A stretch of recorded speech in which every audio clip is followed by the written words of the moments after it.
I would like to welcome you to the, as it happens, 7th annual Monin lecture. We do this once or twice a year, sponsored by the Monin Chair in Higher Education. That's me, I'm Phil Alcott, in cooperation with the Lynch School of Education. That's over there, nearby, and the Higher Education program here at Boston College. Our aim with the series is to provide an additional enlightenment and discussion of key issues that relate to higher education in this country and around the world. So I want to welcome you on behalf of our sponsors. One of my colleagues, Karen Arnold, has a small announcement. Thank you. Welcome. I just wanted to say that our annual graduation reception has this year been moved up a few weeks to coincide with an alumni event for the higher education program, and will take place the evening of Thursday, May 4th. So save that on your calendar, but also there's an award, the Mary Kinane Award, given to a graduating master's or doctoral student in higher education. Can be graduating either this past December, May, or at the end of the summer. And I really urge you to think hard about your graduating colleagues and make a nomination. The criteria are someone who exemplifies the intellectual and service ethos of Mary Kinane, for whom the award is named. Thank you. Thank you. Our speaker today, who I will introduce very briefly, and then ask Bridget to speak, and then we'll have a chance for questions and discussion thereafter. Our speaker today is Bridget Terry Long, who is Associate Professor of Economics and Education at the Harvard Graduate School of Education. She has her PhD from Harvard, and her dissertation was on the market for higher education and economic analysis. She did her undergraduate work at Princeton University. She's also a research fellow of the National Bureau for Economic Research.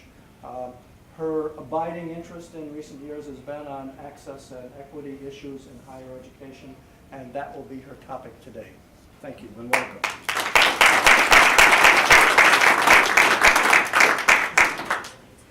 Well, first of all, thank you very much for having me. It is a delight to be here. I've actually been in Boston now for a while, but this is the first time I've been on your campus, and it's absolutely beautiful. So today, as Phil said in the introduction, I'll be talking about issues of access and success in college. I'll go over some of the major trends and policies and questions that are currently going on in the field right now, and touch upon some work that I've been doing about, in particular, what college access and success look like in this new millennium. I should preface this saying that a lot of the data that people use to understand what's happening with college access is really focused on federal data sources that we have from the high school graduating class of 1992. So we're now just getting new information about what's happened after the last decade of different financial aid policies during the 1990s and early 2000s. Okay, I'm going to have a little help here with my PowerPoint slides.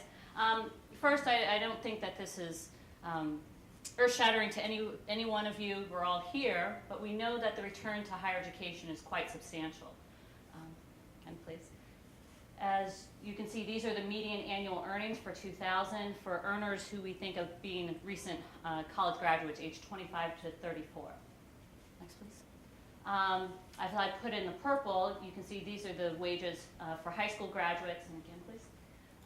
The difference, the additional dollars that you can make if you have a bachelor's degree. So this is just capturing some of the returns. There are all kinds of other returns to higher education in the form of non-monetary benefits, job satisfaction, even things like health, the likelihood that you smoke, the health of children. So all kinds of public and private, monetary and non-monetary benefits. Again, please. And quite frankly, the stakes are growing higher in terms of, do you need a college degree? The college degree has become the gateway to a middle-class standard of living. If you just have a high school degree now, your opportunities in terms of the jobs that you can get to all sorts of benefits. And even I read an article a couple of weeks ago that car insurance companies are trying to charge people who have less education higher premiums. So you get a discount if you have a college degree. So this is pervading in so many different ways. And if we look at the last 30 years at the wages of those that just have a high school degree versus those with a college degree, we can see those with just the high school degree, their wages have been falling over time while they've been rising. So this gap between with or without a college degree has been growing over time.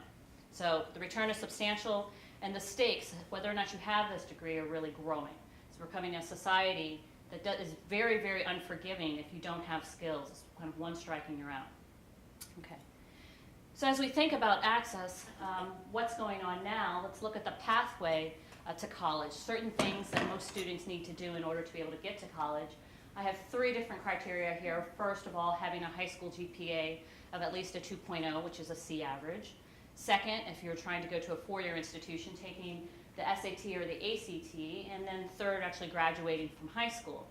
So using this more recent data set, the National Longitudinal Survey of Youth from 1997. So this is going to be the high school graduating classes anywhere from 1997 to 2002. The students who are still in college right at this time, what we can see is, go ahead, please. I circled here just for men and women, the percentage of students that are reaching these benchmarks. So you can see, first of all, that women are more likely to receive that at least 2.0, and they're also more likely to take the SAT or the ACT.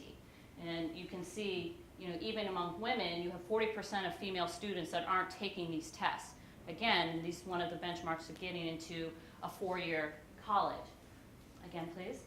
And I've highlighted, again, this whether or not you took the SAT or the ACT by race, and you can see huge differences. So about 61% for white students, 49% for black, and only 37% for Latino or Hispanic. So we're seeing huge differences by race, by gender, and you can cut this chart up all different kinds of ways just to make the point that everyone is not meeting these benchmarks equally. And even if we take the best case scenario, we have huge numbers of students who aren't getting at least a C average in high school, aren't taking the standardized tests. And then if you look at the last column, in terms of just graduating from high school, we have at least 25% of students, and some measures would say even more like 30% of students who aren't graduating from high school. Okay. These patterns also definitely hold up by income. So in these boxes, you can see of the students who did meet these benchmarks, what were their average family incomes, in comparison to, again, in the yellow circles, those who did not. So some of this gap, yes, we see gender differences, we see differences by race, but this gap, we continue to see huge gaps by income. Okay. So this brings me to, well, what are the realities of college access? So first I said we know the return is substantial. What's happening? How many students are actually meeting this goal of going to college? Well, looking over time, in general, we know more people are going to school. We are at about 2/3 of high school graduates going to college within 2 years of graduating, increasing from about 50%. But you can see there are gaps between the high income versus the low income, and it's maintained pretty much in size throughout this period. So more people going, but again, still gaps by income. And so when we look today with this more recent data, what's happening now in 2003, okay, we can see we're still at about 2/3 of people going to college. We haven't made huge gains from 1996 in the last 7 years to 2003. You can see, again, differences by men versus women.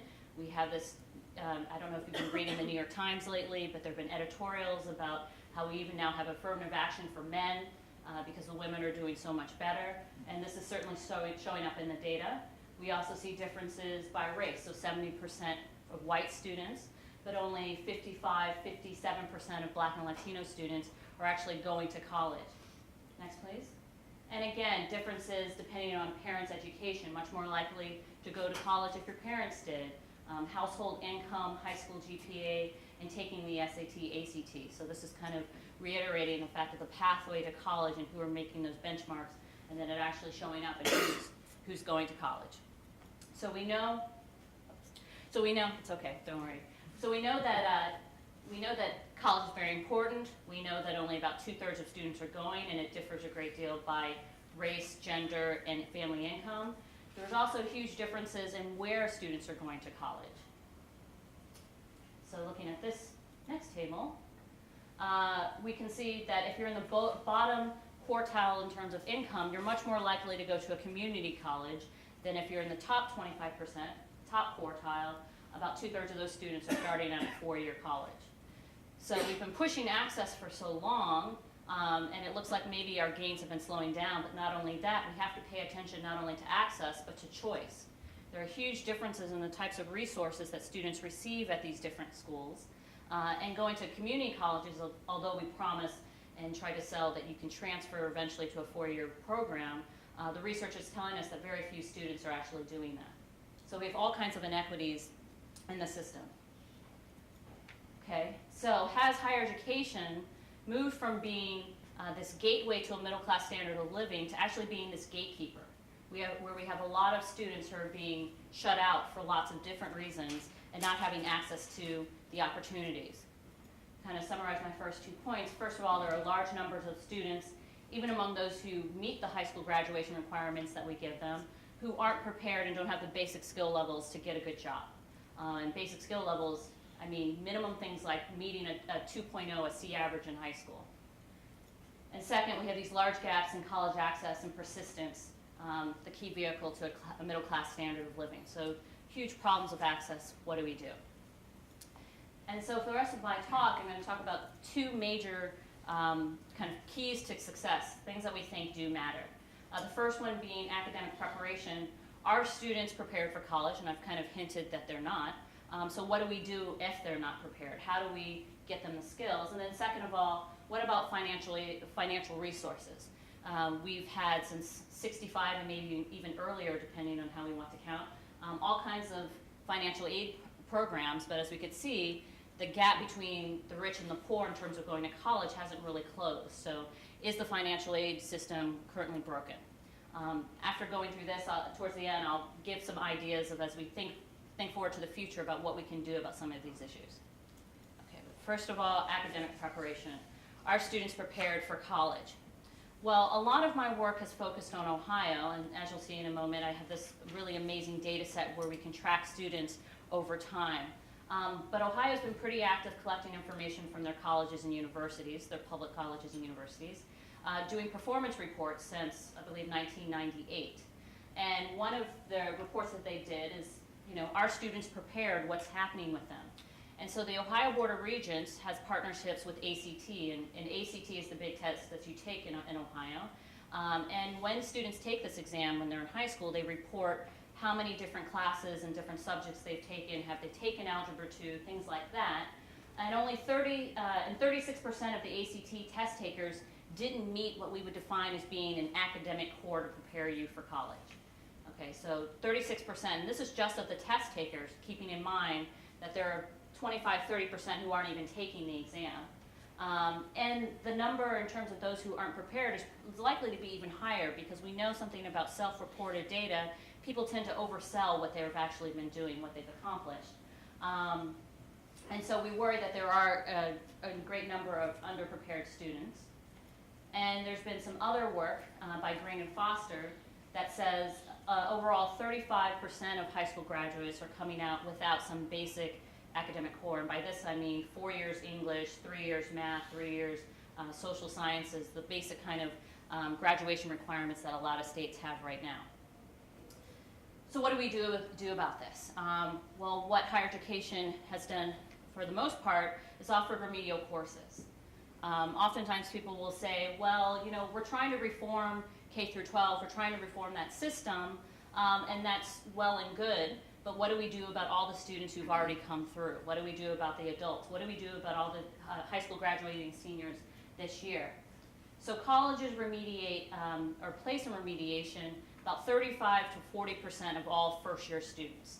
Basically, they show up to campus sometime in August, think that they're ready for college, and they sit for the first week taking all kinds of placement exams, and then lo and behold, they're very surprised when they're told that they're not ready to actually take college-level material, that they have to take a bunch of either math or English remedial courses. And at community colleges, it can actually be as high as 55% of students meeting these courses. So the majority of freshmen at community colleges being placed in remedial courses.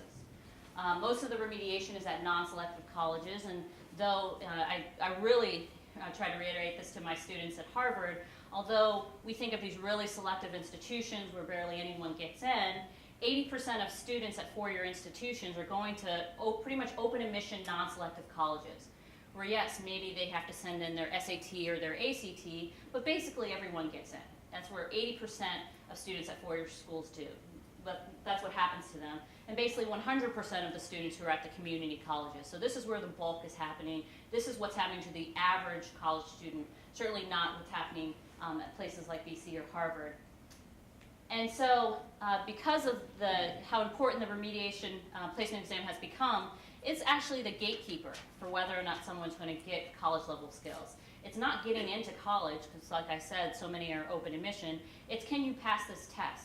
And a lot of students are even surprised that they have to take the test when they first get on campus. So, as I said before, I've done a lot of work with Ohio. To give you a little bit of background, they've been tracking all the students in their public higher education system since fall 1998. So this means all of their application information, transcript, they've taken it and linked it with all of their ACT and SAT information, and even linked it to tax records so we can see their earnings after they leave college. So we have a huge sample of students starting from fall 98. This sample I've been tracking, I have outcomes after 6 years. We can track everything that they do at their original institution. We can track them if they stop out and come back later, if they transfer to another public institution in Ohio. And so we're really capturing a lot of what's going on. And Ohio, in many respects, is kind of the average state of the country. I actually spent a great deal of my childhood there, and particularly people in the Northeast tend to think Ohio, you know, where is that, way out somewhere? But actually with the last election, we saw Ohio was actually quite pivotal. It's actually a very large state. It has the 5th largest public higher education system. So after California and Texas and places like that, it has the 5th largest system. So it's a very large state, mixture of cities, rural areas, suburbs, and so in many respects its trends look very much like the nation. When I look at their system of schools and try to see who is in remedial courses, you can see how it differs by type of institution. So in particular, the selective institutions, and when I say selective, I don't mean, again, the BCs and the Harvards of the world. I mean, they have at least some requirement. They still may be accepting 75% of their students or even higher. But they have about 14% of their students in remediation in comparison to the non-selective colleges, 35%, and then at the community colleges next, 52%. And this is actually only traditional college students, kind of going to college within 2 years of high school graduation, dependent on their parents. If we were to look at these numbers for the older students, the non-traditional students, the numbers would be even higher. Okay. So in terms of remediation in Ohio, it's similar in many respects to what other states are doing with remediation, except that in Ohio they tried to write in the law, okay, this is what we think a college level course is, and this is what we think a high school level course is. Well, imagine trying to sit down and write this policy yourself. How would you actually describe what the competencies necessary for college level material? You would use all kinds of descriptors and so forth, which is basically what they did. But when the colleges got this legislation, they all decided to interpret it very differently. So at one school, you might have to reach a much higher threshold to get out of remediation than another school. And in talking to the practitioners at the school, they are very desperate to know, okay, what's the best practice? What tests should we use? How should we try to identify students who might be at risk? But there really isn't a set of best practices in this, and so they've all kind of made decisions, usually in the 60s or 70s, and have just continued with on that pathway. When you ask them, why does your remediation program look like this? Is it because you find it really effective? They have really no idea. They just say, well, that's how we did it last year. So this is what some states do. Other states have much clearer kind of standards where they use one test in the entire state, one threshold. So that does make Ohio a little bit different, but helpful, and some research I'll show you in a minute. Okay. Like other states, though, Ohio is using a combination of placement exams. They'll look at your high school transcript. They'll develop their own tests, things like that. And 2/3 of the universities, colleges and universities in Ohio, restrict you from taking other college-level courses if you're placed in remediation. So imagine you want to be an engineering major, but you get placed into math remediation. you have to finish all those math remedial courses first before you can even think about enrolling in any of your other engineering courses. So oftentimes, students just won't become engineers. They'll get so completely off track that they won't start that. If you are delaying enrolling in your other courses, this can also have implications for your financial aid, things like that, because the clock starts once you're in college, and you're using your Pell Grant money, your financial aid money to pay for your remedial courses rather than your actual college level courses. Okay. So what are the effects of remediation?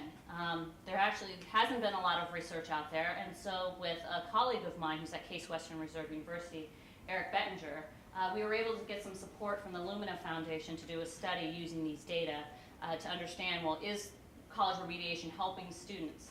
And so there's a lot of complexity behind what we did, given the fact that you cannot in a straightforward way just compare those who are in remediation to those who are not, because they're very different student populations. So we exploit the fact that there are very different institutional policies across the state. So and to give you an example, you might have one student who has a certain background or certain ability level on his ACT test, a certain preparation background in terms of his courses. If he went to one college, he'd be placed in remediation. If he went to another college, he would not, just because they have very different policies. So we're able to track students who are very similar in terms of their background, but who go to different schools, and so one ends up in remediation and one does not. And what we found is that the students in remediation do have better outcomes. They're more likely to persist. They're more likely to complete their degrees eventually. They're less likely to drop out and less likely to transfer down to a less selective school. So our research is showing, yes, higher education is doing something to try to help these underprepared students. But the debate rages on. This has become a very sensitive political topic. If you think about the fact that remediation is costing us somewhere between $1 to $2 billion a year, you can quickly see why. And so just to give you some examples, questions about who should pay for it. Connecticut and Arizona outright say we're not going to allow any remediation at all. Again, keep in mind, we're talking about 35 to 40% of first-time freshmen needing some kind of remediation. So for a state to say completely, we're absolutely going to outlaw it. Florida, Illinois, and a number of other states are saying, well, if you need remediation, it has to be done at the community college level. And I've already kind of spoken and alluded to the fact that many times when students start at the community colleges, they don't ever end up transferring to a four-year school. There was a pretty big case with the CUNY system in New York in the late 1990s when they decided to get rid of all of their remediation and put it in their two-year schools. At the time, they had 70% of freshmen failing at least one of the placement exams. So imagine coming in with your cohort of freshman students and 70% of you need some kind of remediation. That's why at the time, Giuliani has this quote, "The CUNY University system currently devotes far too much money and effort to teaching skills that students should have learned already in high school." So this really captures kind of the sentiment that a lot of policymakers are thinking, well, we've already funded K through 12, why didn't they get the skills the first time? And then a final example, 4 states here who are actually trying to figure out ways to limit the funding that they're spending on college remediation. So you can see huge numbers of students that are coming out of high schools who aren't prepared with just a basic skill level, let alone for college level courses. We have so many of them entering remediation in colleges, and while we're starting to get some evidence about whether or not this actually improves their outcomes, you have states right now who are already so taxed in terms of their finances who are saying that we don't want to fund this. So this is going to leave a huge gap for students who are kind of caught in between. Okay. Now, would academic preparation solve all problems in terms of college access? Well, certainly no. There's some research that suggests that when you look at the students who are college qualified, meaning they've taken all the necessary courses, they have a high enough GPA, and then you look at whether or not they go into college, well, there seems to be differences by unmet need. This is a table from a report called Access Denied, where you can see the higher bars is where you have low unmet need versus high unmet need. And these, again, are students who've all completed the courses necessary for college preparation. And so at least the first set here is planning to go to a 4-year college, then whether or not you take the entrance exam like the SAT or ACT and apply. The third set is whether or not you enroll in a 4-year college. And so only 50% of those that have this high unmet need who are college qualified again are enrolling in a four-year school in comparison to 83% of those who don't have some kind of financial need. So we think, yes, academic preparation matters, but it's only going to get us part of the way there. And so the second part that I'll discuss is the role of financial aid. And certainly, we all have concerns about affordability. Just to kind of put things in perspective, this is the average tuition and fees for 2004-2005. And so I know that Harvard's total costs, I think, are over $44,000 for next year. Harvard is certainly not average, and neither is BC. So you can see for public 4 years and 2 years, and then private schools. The average is much lower than often what we see here in the Boston area. But when you compare this to family incomes, average family incomes, the median family income for 2003 was only about $53,000. Okay. Now compare this to the tuition prices, the average tuition prices that we see up there. And that's only tuition and fees. This isn't including room and board, book allowance, travel allowance, things like that. So the median family is only making $53,000, and so you can see how much of their annual income they would have to spend in order to be able to afford the average school. If we think in particular about female-headed households, we know what's happened with the divorce rate, and particularly in minority communities where you have so many female-headed households, the median salary was only $26,000 or $27,000. Again, comparing that to just the tuition and fees, not room and board, and these other things, obviously affordability is a huge concern. And so definitely need financial aid to help us meet that gap. And there actually is quite a bit of financial aid out there. We spend about $150 billion annually, at least from the government, state and federal government, and all different kinds of programs. We also have institutions that are giving out significant aid. We have private organizations that are giving out financial aid. But two questions. Is the system currently encouraging and enabling access?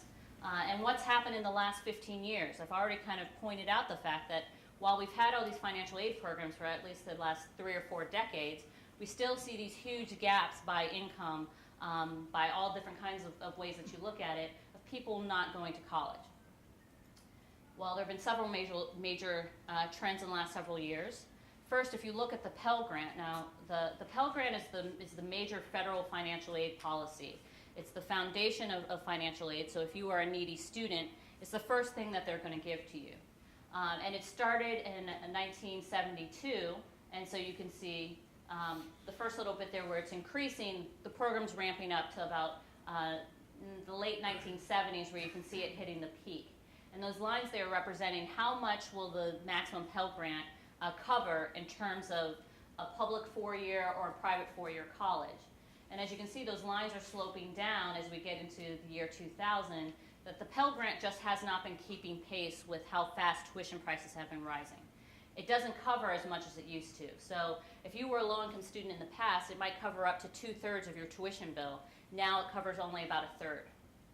So that hasn't been keeping pace. Second, we know what's been happening in terms of state appropriations. State appropriations in public colleges is what allows them to charge a cheaper price, cheaper in-state price to their students. So that's why you have the big difference between the prices of the publics versus the privates. Well, the state appropriation is the light blue line at the top, and you can see from 1980 to 2000 how it's been going down. And not surprisingly, as appropriations have been going down, tuition has been going up. And I can show you an even more specific example here for Massachusetts. When you look at this first column here, what's been happening to state appropriations to the UMass system, to the state colleges, community colleges, when the appropriations from the state fall, and you can see as much as 16% in 1 year, that's 91, 92, 14%, almost 15% in 1990, 91, that's when you see the huge increases then in tuition. So the 90-91 school year at the UMass systems, tuition increased 42%. It's kind of a 1-for-1. So when we went into recessions in the early 90s, and even if you were to extend this into the last 5 years, you see state appropriations going down, tuition prices going up.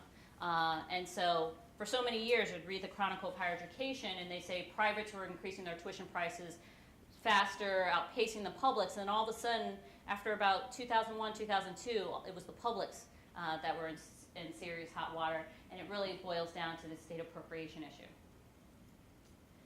And so a third major trend recently has been the shift to loans. So we have the Pell Grant value falling, we have states giving less money to public institutions, so they're charging more, and we also have the government giving less in grants and more in loans. And so the grants is the blue line, and you can see after about 1992, they just weren't keeping pace with the explosion of loans. Several things happened with the 1992 higher ed reauthorization. It's when we had the Stafford unsubsidized loan program, which allowed anyone, regardless of income, to be able to get a student loan from the government.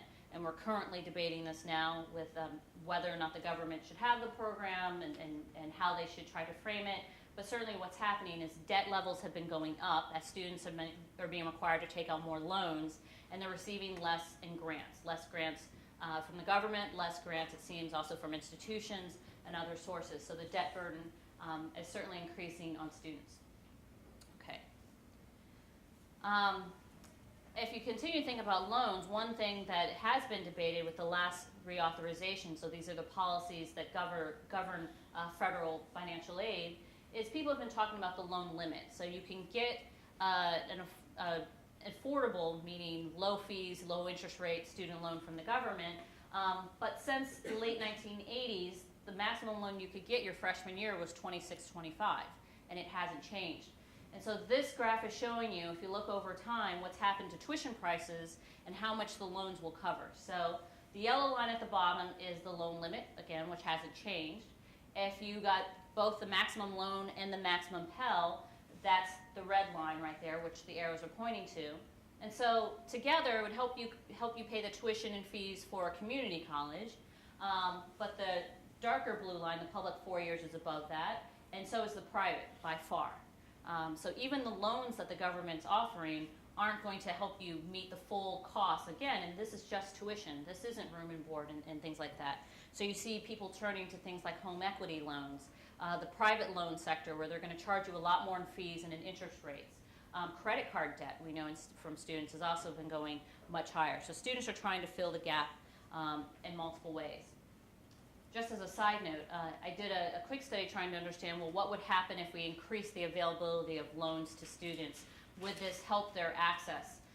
And as I said, we've been at this $26.25 for the first year loan limit for such a long time that when I finally was able to identify a nice jump in the loan limit, I had to go back all the way to 1977. So this is much more of a kind of history lesson than it is about contemporaneous policy. But I did find that low-income students, when they increased the amount of loans they would give them, were more likely to go to college. And really it was funding choice. It was allowing them, instead of going to a public 2-year community college, to go to the public 4-year college, to spend more on tuition.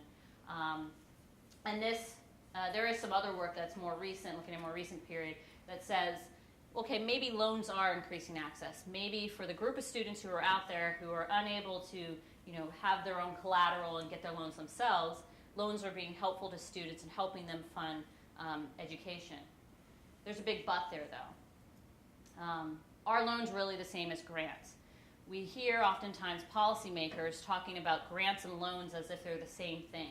So yes, we're not offering as high a Pell Grant as we used to, but we are offering them all kinds of loans, so aren't things okay? Well, grants and loans are not the same thing, and I'm sure you all know that. It doesn't take long if you ask a student whether or not they're the same thing, they will quickly tell you no. But they have special concerns. We know there are a group of students out there who are just unwilling to take out loans. Maybe differences in the norms of how we think about debt. Here's a quote from Oklahoma, no less. I've actually had students tell me they aren't going to school because they can't get any grant money and they refuse to take on any loans. And so when you talk to students, if your parent doesn't own their home, if they don't have a car, they may not understand there's good debt and there's bad debt. And even in my class, some teachers, and them admitting that, as they were going to graduate school, as they were going to undergraduate school, not understanding that there is good debt and there's bad debt. And there are sometimes reasons why we might want to take out loans because it helps fund investments like education versus just buying a hot, flashy car. But certainly with some communities, taking out loans is not as favorable. We also worry that loan and debt could affect the choice of major, the choice of occupation. think there was a study that just came out today or maybe yesterday that is saying students with this huge debt are not taking public service jobs. They're not going into education, not going into social work, because if you have this huge debt hanging over your head, how can you make your loan payment? Other work that is suggesting it may be delaying things like moving out of your parents' home. So we see this huge uptick, and you hear all these articles now with the baby boomers whose kids won't leave their homes. Maybe this has something to do with all the debt that's going on, and there are certainly surveys that show people saying they're delaying buying a house, delaying buying a car, delaying getting married, having children, things like that. And so when the big uptick in loans started in 1992, we are getting to that generation who would be saddled with all this debt, and so we would start to see these social repercussions. And then finally, it's particularly difficult if you don't ever graduate from college to repay the loan.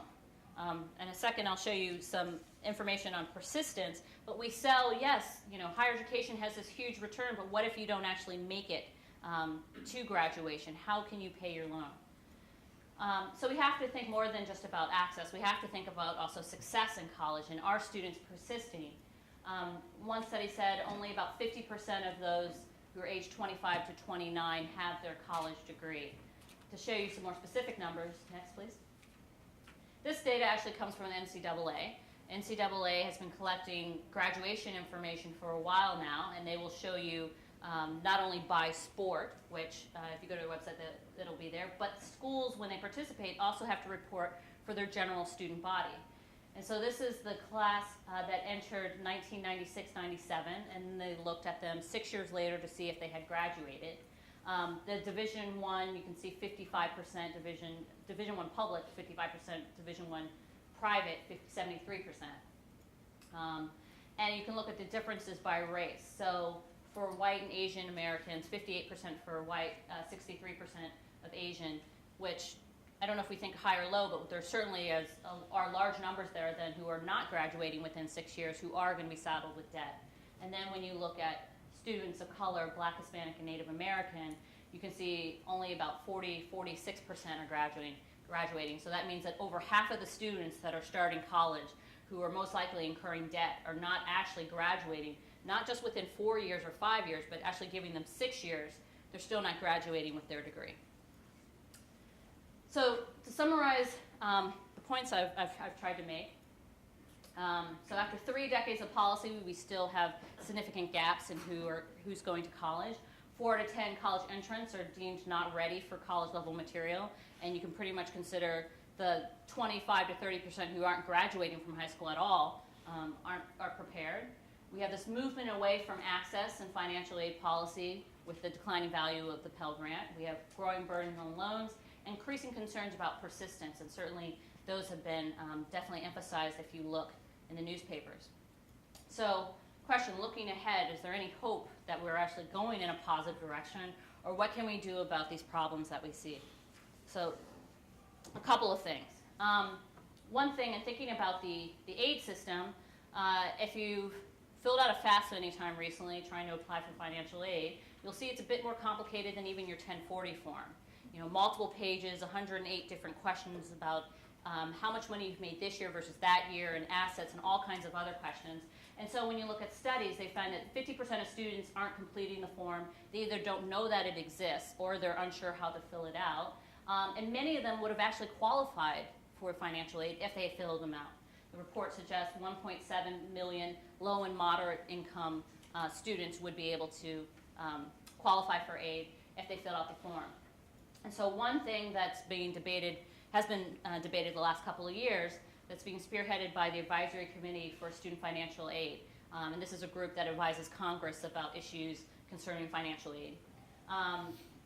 Why don't we use things like participation and TANF, free and reduced price lunch, students that we can already easily identify as being poor, and then automatically qualify them for financial aid. They've already filled out all these other kinds of federal forms so that they can get benefits, food stamps, and so forth. So we should just use that same information as they're trying to go to college.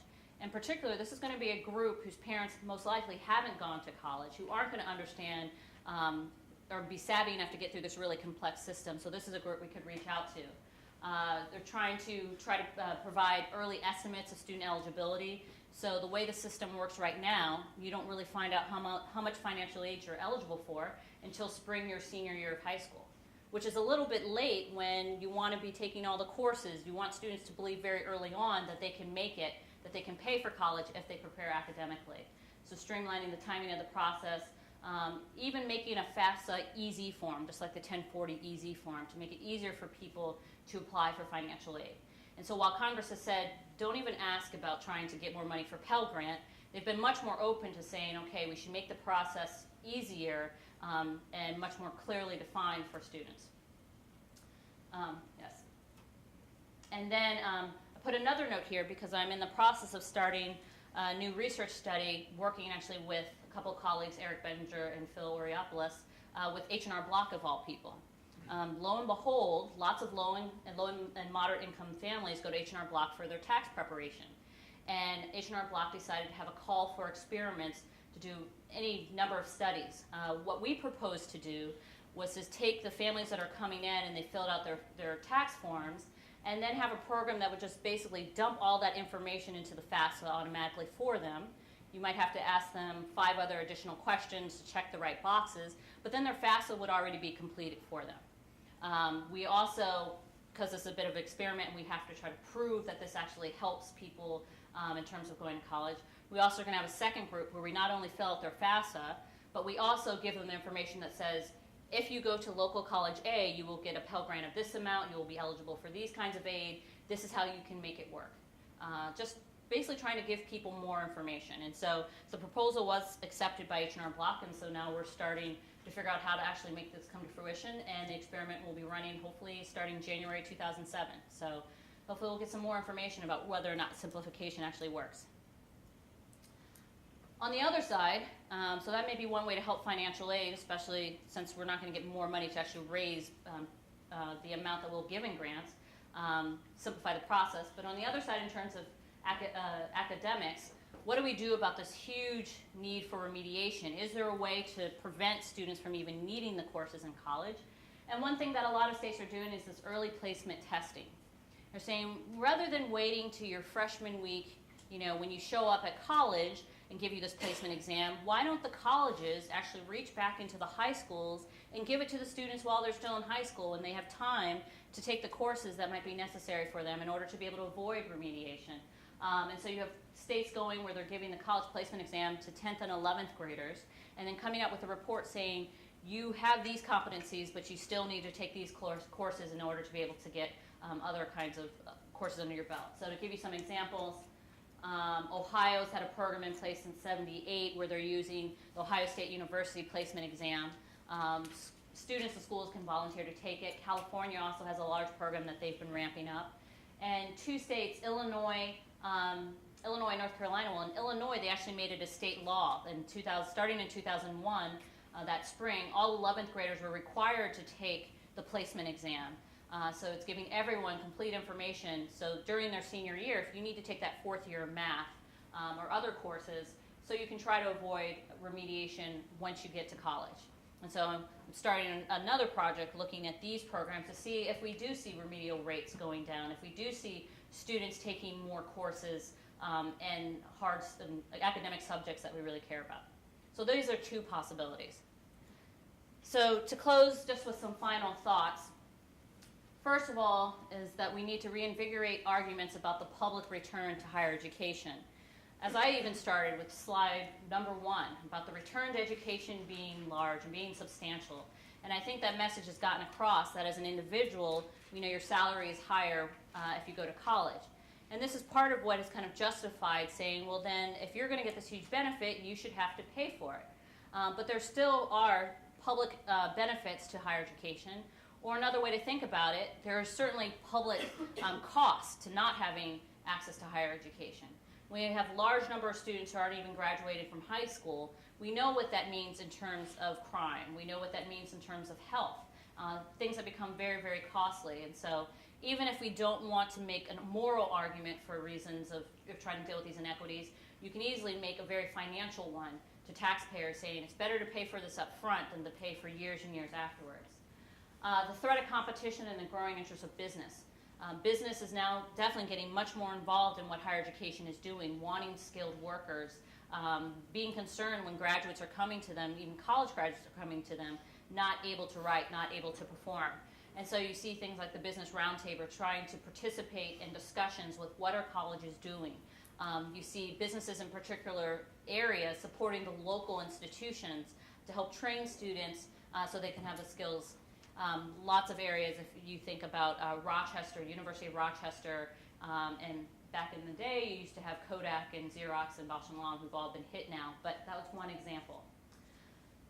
Third thought to keep in mind is the changing demographics of the country. I certainly tried to break down a bunch of the results for you by race, but we know that the immigrant population is growing, and that's been in the press a lot recently. We know that the Latino and Hispanic population is also growing quite quickly. We're becoming a minority-majority country.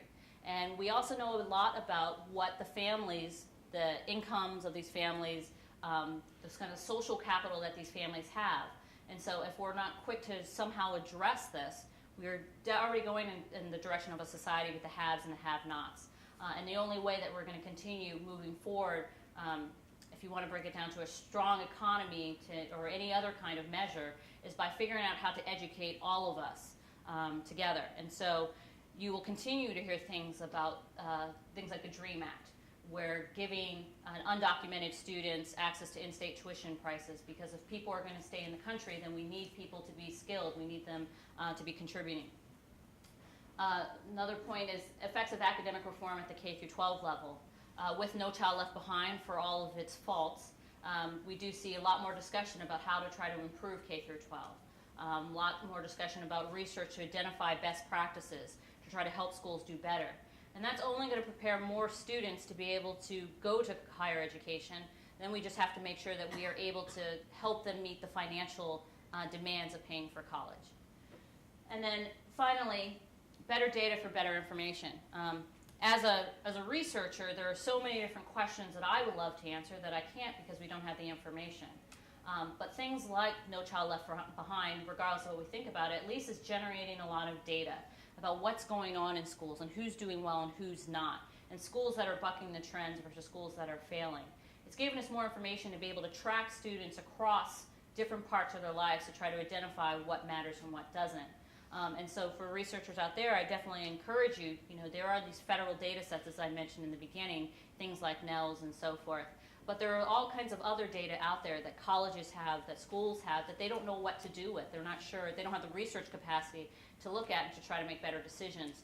And so my work with the Ohio data is just one example where one conversation led to another, and all of a sudden I have this huge data set with thousands and hundreds of thousands of students that I've been able to track to try to answer some of these questions we really care about what works. How can we most effectively invest our resources to try to be able to improve student outcomes? And so I'll leave it at that and open it up to questions. Thank you.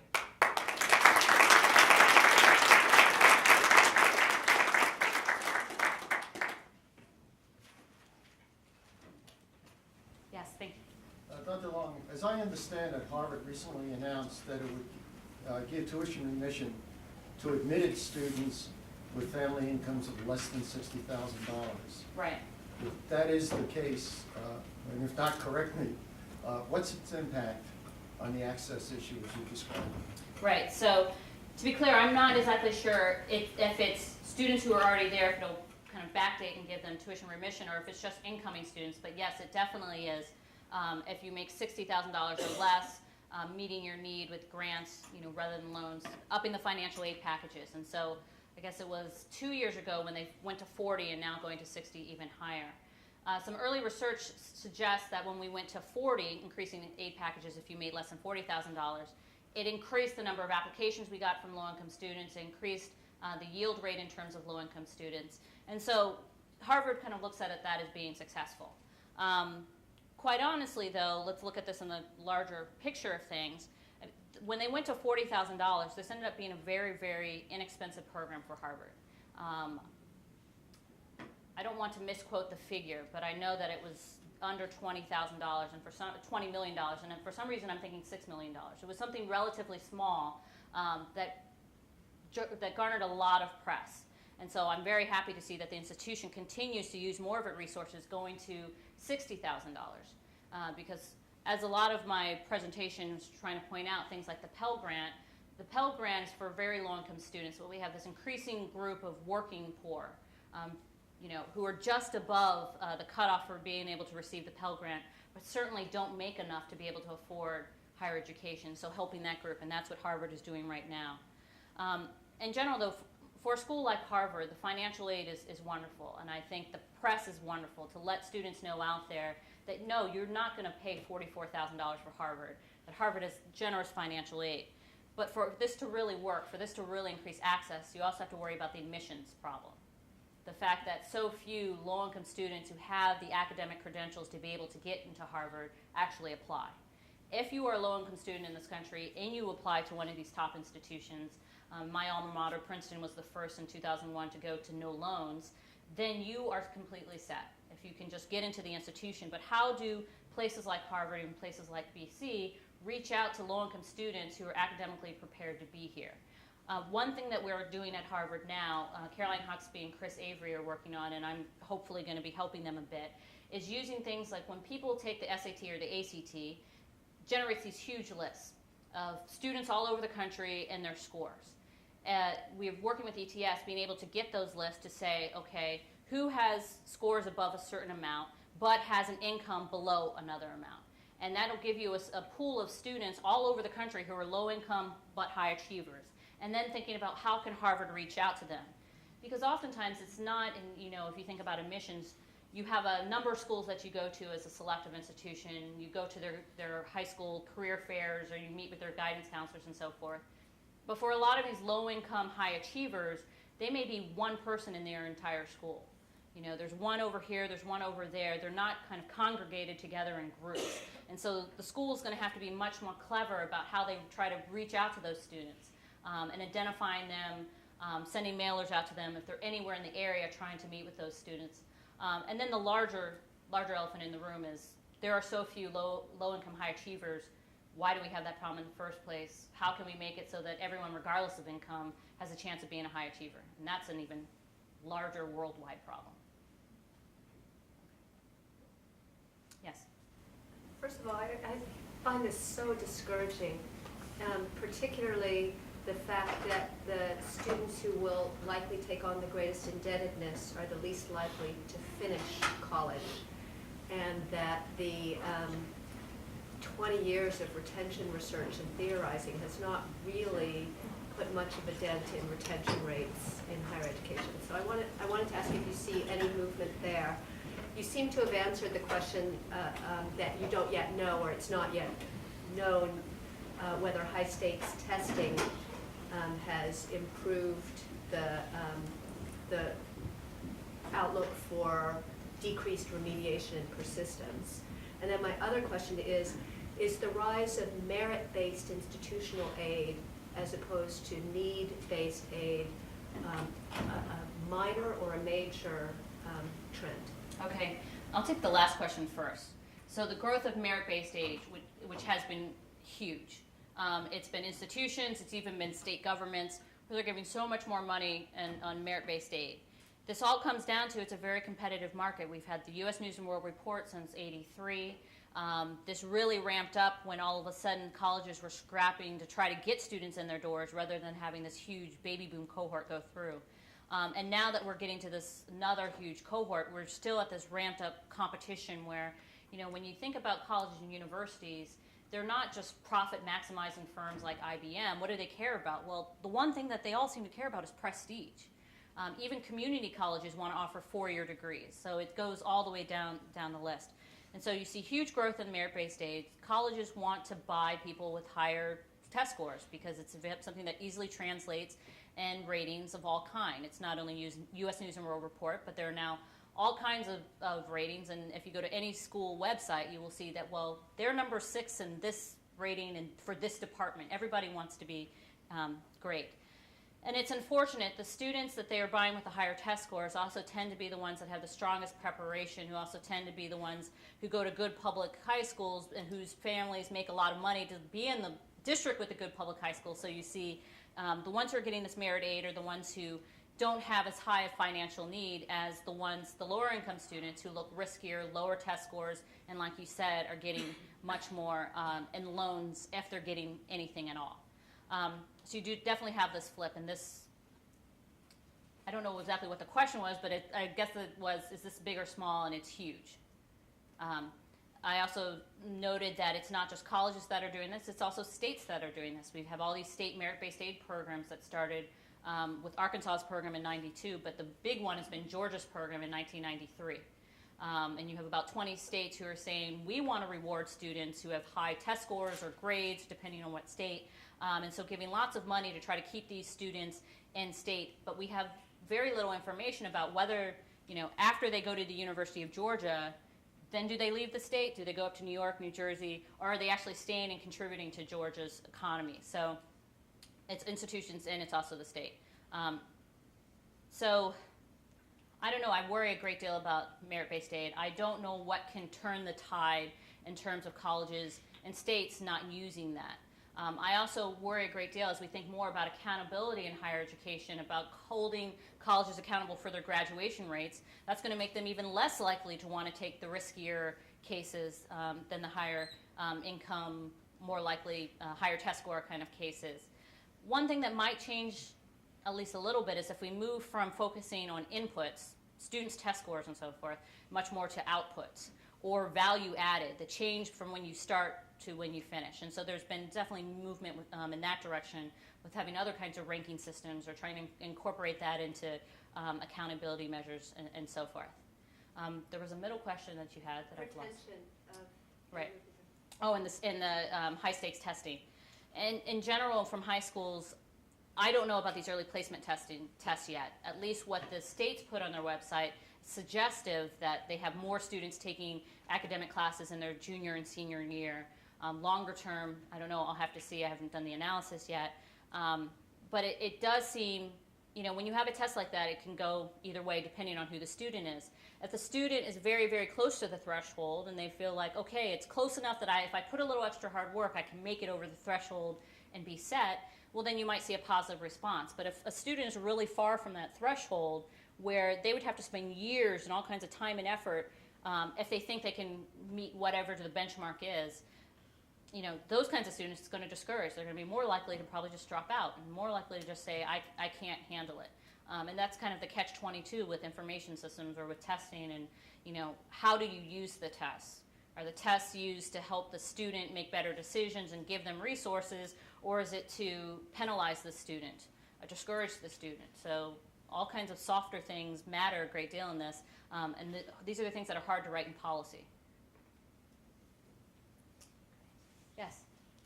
I'm trying to reconcile some of the statistics I've seen in a comment that you made. Women enroll to a much higher degree, or a larger percentage. But when women graduate, they make much less money, college graduates. You alluded to a New York Times article, which I haven't seen, but I've certainly heard the problem. And I have anecdotal evidence that it's the case. My daughter's a senior in high school, and not so much with respect to her, but just last night at dinner, she was commenting that some of the very best students in the class, public high school, that are women, did not get into schools that young men that were much lower down. And you alluded to affirmative action. Now, affirmative action in the traditional sense has been subject to a great deal of controversy, but we haven't heard very much, comparatively at least, with respect to the affirmative action for white men. And I'm wondering, to what extent are the admissions offices looking at it, considering it, and for that matter, concerned about it, in terms of litigation? Right. First of all, women have been doing better than men on a number of educational outcomes really for the last 10 to 15 years. It's now all kind of coming to light. More women started going to college than men in terms of African Americans as early as 1977. And then if you started to look at the different racial groups, then it was Hispanic, and then it was Asian, and then I think it was in the early 90s is when it switched in terms of the white population. So if you look at achievement in elementary school, achievement in junior high, achievement in high school, going to college, persisting in college, women have just passed men all over the place. Now, within that, though, how many women are going in the sciences? How many women are going in math? How many women are going in engineering? That is a place where women haven't caught up with men. And there are concerns that the top women in high school may still not be taking the AP Science course. They're taking the AP English course. So within education, people make different amounts depending on what they major in, depending on what school they, if they're in the School of Engineering, they're in the School of Humanities, the School of Social Sciences, and so on. So that explains a little bit of the differences and returns in what we see. So occupation choice, major, things like that. And we know the technical fields, the science and technical fields are going to pay a lot more in terms of income. There are lots of other reasons, and that's a whole nother series of debate about why is there a gender gap, combination of everything from discrimination to difference in choices to difference in experience to all kinds of other things. In terms of the affirmative action issue for men, schools easily justify it by saying, I'm a small liberal arts college, I really care about peer effects, about the student community, and so I want to have 50%, 50%. And so I'm not being discriminatory, but I have, 5,000 students who are all capable of being at the school, and I have to somehow choose between these 5,000 to pick, an additional 1,000 to the others that I've already accepted. I first heard about this issue about giving preference to boys over girls from a number of admissions officers. That's when it first kind of came to light for me about 5 years ago, and so I hear a lot of people talking about this issue. The New York Times, it was an op-ed piece in the last month, was actually written, I believe, by the director of admissions for Kenyon College, saying, I'm sorry to all the women out there, but this is what I had to do because, if you are a talented white woman, I'm sorry, but there's so many of you out there. If I want to have a balanced kind of community, that's just what I have to do. All the legal ramifications of that, if there are any, I don't know. But it definitely seems to be a pattern. So the question of why is that the case? All kinds of theories from all the boys are on Ritalin, so they have, their type of behavior, acting out and being a boy just isn't acceptable anymore. That the penalties, one strike and you're out, one strike and you're suspended, definitely hurt the boys and play to the girls. There are all kinds of theories, but that's another major question out there. Why? Yes? Are there any states that are looking at paying for that test of the SAT or the ACT? Because my experience, a lot of the kids don't take the test because they don't have the money. Right. Part of the question that you're referring to, Brian. Right. So there's a number of issues. The test does cost money. They do have fee waivers, but oftentimes people don't know that they exist. I have heard about smaller experiments, maybe for a school district where they try for a year, the test is free.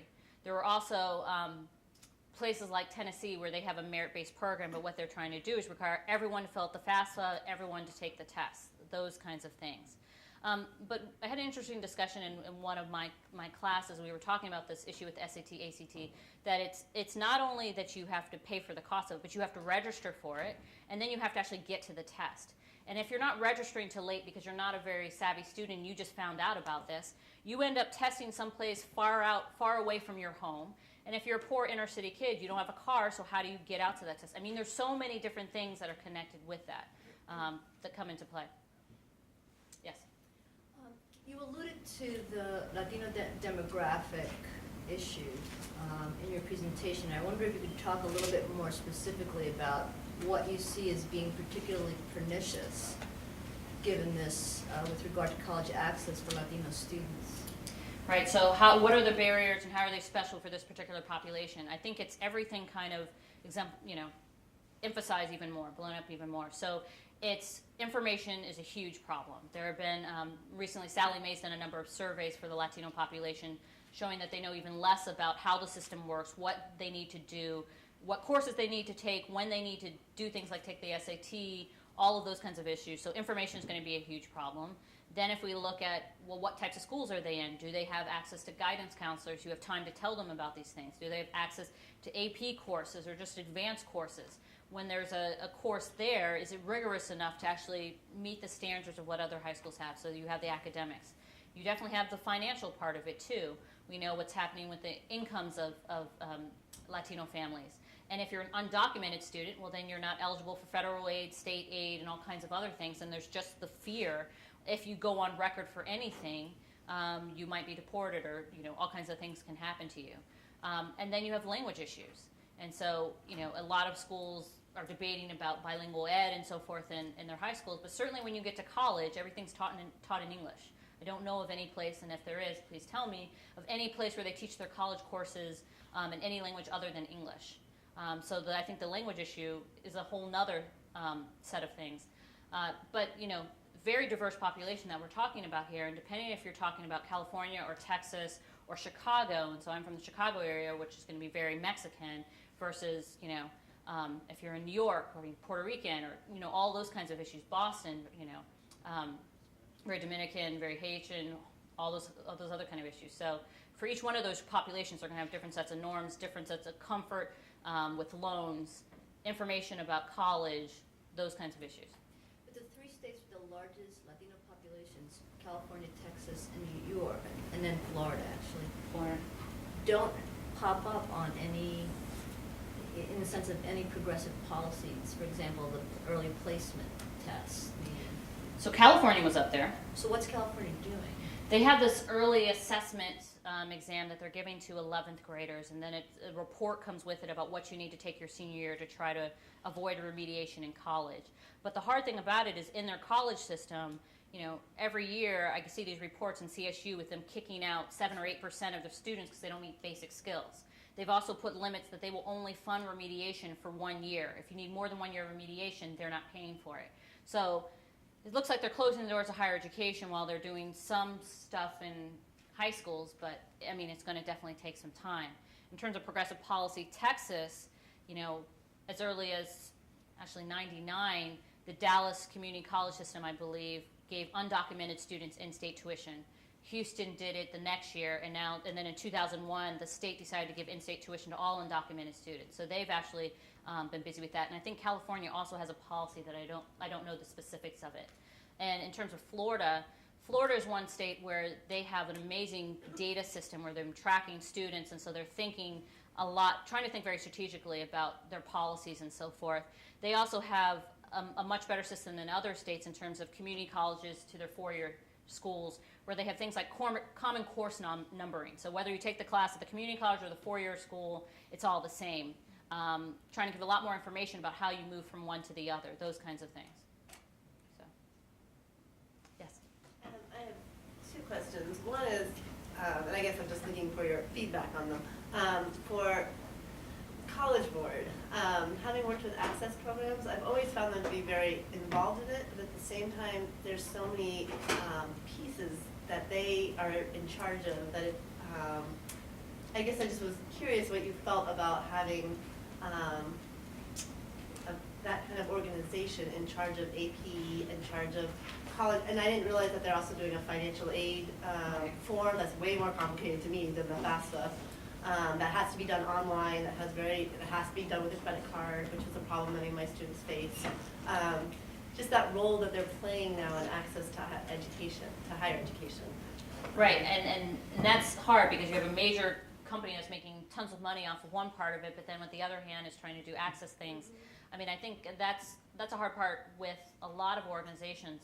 I mean, and unfortunately, we have a lot of higher education organizations out there, but we don't really coordinate together very well. It's been hard to kind of lobby and politic, and the College Board is one of the organizations that's out there that is monster, that is, huge, that could have influence. We'll always kind of be suspicious, though, and kind of watch very closely what they do. And I do know some of the people who are in the College Board who care about these kinds of things. I don't know if it has to be, some clear separation about this arm is doing this part, because I always teach my students, question everything, look at the source. Do you really want to believe what they're saying? If they have money that they could profit from it. But at this point, there's a lot of low-hanging fruit, meaning there are so many problems and there's so many ways, so many people, and we need to get every organization involved trying to help with some of these problems that I wouldn't say no. I wouldn't turn anyone away. Maybe Yes. Last question. I wanted to ask you a question about what happens at the other end. Given what you were saying about the link between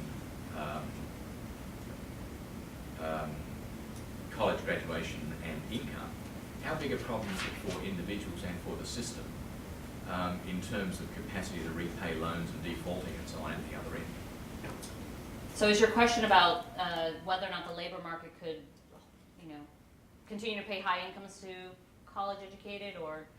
No, it's in terms of the individuals who don't graduate, the ones Right. you talked about, and what we Right. know about that demographic. How big a problem is it for them? They're not earning very much money, or maybe they're employed at a lower rate, and therefore their capacity to pay may be lower. And how big a problem is it for the whole system that they're doing? Right, so in terms of default rates, there is information about default rates on loans. I'm not that familiar with it beyond, you know, the general figure that's out there.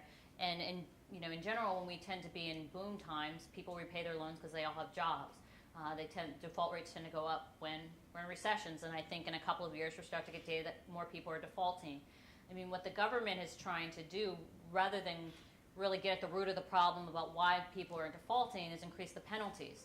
You know, in terms of your credit score, in terms of being able to track you down no matter where you are for the next 40 years and get the money from you in any way possible. And there was even a court case about this recently. But they're also entertaining loan forgiveness. You know, if you are working as a teacher or a nurse or some field in a particular area that's high need, trying to encourage people to go into those fields so that and have their loans repaid. So both of those are happening. Thank you. We're out of time. I'd like to thank Bridget for coming and providing us with so much data and so much depressing news. I tried to leave on a high note. Things that you can do. We have a lot of things to think about. Thank you very much. Thank you.